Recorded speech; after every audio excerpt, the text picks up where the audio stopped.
dari Kementerian Pertanian sendiri seperti apa begitu, Pak Makmun terkait dengan kesiapannya?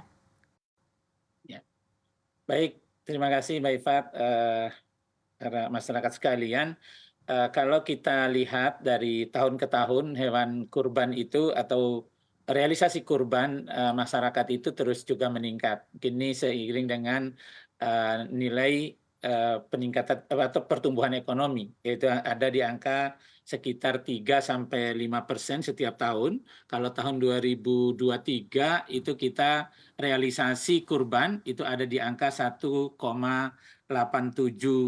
juta ekor. Dan sehingga di tahun 2024 ini kita prediksi hewan kurban yang dibutuhkan itu sekitar 1,97 juta. Sementara dari data yang kami punya, pendataan dari daerah di setiap lapak dan juga dari kelahiran dari ternak yang ada yang masuk di database kita setiap kali kelahiran itu ada di angka 2,6 juta. Sehingga ada surplus 88.000 ekor. Bagi para pekurban tidak usah khawatir dengan ketersediaan ini. Sekira kalau dari sisi pasokan ini insya Allah aman dan kami juga terus melakukan pergerakan ternak dari daerah-daerah surplus ke daerah yang masih minus begitu. Utamanya yang banyak adalah dari daerah-daerah NTT, NTB, kemudian Sulawesi. Itu ada yang masuk ke Jawa dan ini juga berkat koordinasi yang baik antara kami juga dengan Kementerian Perhubungan, terutama di Direktorat Lalu Lintas Laut yang melakukan rekayasa dengan penambahan frekuensi perjalanan kapal laut atau yang disebut atau biasa dikenal tol laut untuk memfasilitasi percepatan distribusi hewan-hewan kurban dari daerah surplus ini. Baik. Begitu, Bu Iva. Baik, baik. Tapi mungkin dari sisi lain untuk memastikan pasokan hewan kurban dari daerah surplus ke daerah defisit ini bisa berjalan dengan baik, begitu kemudian tidak menularkan atau membawa penyakit dan juga virus seperti apa, Pak Makmun?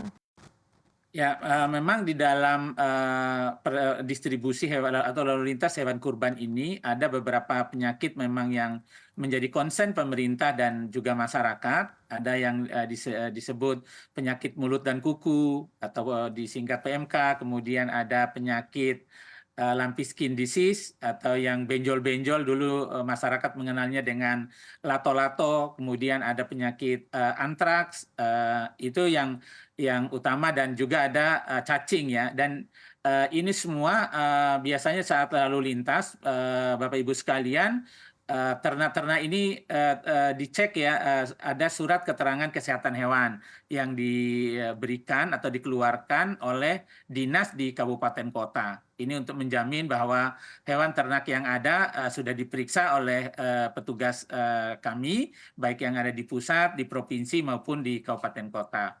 Dan semua hasil perlakuan itu nanti akan dituangkan atau masuk di dalam sistem pendataan kami. Ini yang namanya ada di IRTEK-nya begitu. Bapak Ibu sekalian, bagi yang hendak kurban, tolong cek hewan kurbannya ada dipasang IRTEK atau tidak. Itu khususnya pada sapi ya, pada sapi itu sudah berjalan secara 100%. Jadi ada IRTEK yang biasanya warnanya kuning, di situ ada barcode. Bapak Ibu bisa men-scan-nya secara langsung dari handphone, dari smartphone.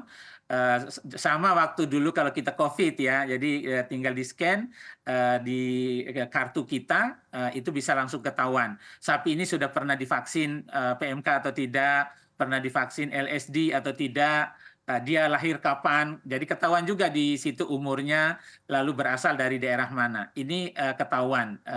Oleh karenanya, tolong pastikan teman-teman yang melakukan perdagangan atau para peternak yang menjual ternaknya lintas daerah, lintas pulau, pastikan ternaknya sudah terpasang eartag-nya atau penanda yang ditempel atau dipasang di telinga. Dan semua masyarakat bisa mengecek, tolong di-scan gitu ya, supaya tahu betul-betul ada isinya. Jangan sampai hanya scan atau dipasang hanya eartag tapi tidak ada isinya. Nah, ini semua masyarakat bisa men-scan-nya dan di-scan langsung ketahuan apa isinya. Baik, Jadi baik. mulai dari lahirnya begitu. Baik, untuk mekanisme Itu sudah IRTEK alat ini sendiri kontrol. seperti apa begitu? Apakah memang artinya dari Kementan yang akan memasangkan begitu, tapi kemudian seperti apa sosialisasinya juga begitu kepada para penjual dan masyarakat begitu, sehingga tadi sekali lagi masyarakat memang bisa diarahkan untuk tadi melakukan scan terlebih dahulu begitu sebelum melakukan pembelian hewan ini sendiri. Bagaimana Pak Makmun? Ya, karena pendataan ini kami lakukan di seluruh Indonesia, dari Aceh sampai Papua. Jadi seluruh dinas sudah mendapatkan IRTEK ini untuk di wilayahnya secara 100%. Sehingga bagi peternak atau pedagang hewan kurban, tolong kalau ada yang belum langsung dilaporkan ke dinas untuk segera didata oleh dinas dan nanti dipasangkan IRTEK-nya beserta perlakuan yang dilakukan apa saja yang sudah dilakukan terhadap ternak tersebut nanti akan diisi oleh petugas kami di daerah. Jadi itu mekanismenya. Jadi ini Oke. mudah untuk Mhm. diperoleh di setiap daerah, itu sudah ada dan semuanya disediakan oleh pemerintah pusat. Baik, baik. Kemudian di satu sisi begitu upaya mitigasi lain yang bisa dilakukan begitu untuk mencegah penyebaran penyakit dan juga virus dari hewan kurban sendiri seperti apa, Pak Makmun? Tadi selain cara yang Anda sampaikan begitu ya dengan mengecek tadi secara historikal begitu, secara historisnya, mungkin ada cara lain juga yang bisa dilakukan? Nah, dalam lalu lintas atau sebelumnya kita ada langkah-langkah untuk pengamanan penyakit ini kan ada yang tadi kan termasuk preventif ya untuk pencegahan. Jadi ada vaksinasi dan lain-lain. Nah, pada saat lalu lintas kita juga ada kerjasama dengan teman-teman di Badan Karantina Indonesia yang menjaga di pos-pos lalu lintas. Kemudian juga ada biosecurity yang harus juga dibangun. Kemudian pengawasan terus dilakukan di lapak-lapak hewan kurban ini yang dilakukan oleh petugas-petugas dari dinas kabupaten kota. Itu untuk memastikan bahwa karena penyakit itu kan ada masa inkubasi ya, jadi dia baru masuk bisa seminggu, 2 minggu baru muncul penyakit atau gejala klinis. Ini yang kita menghimbau seluruh petugas juga untuk terus proaktif hadir di lapak-lapak mengecek baik jumlah maupun juga kondisi kesehatan hewan yang ada di lapak-lapak hewan kurban yang ada saat ini.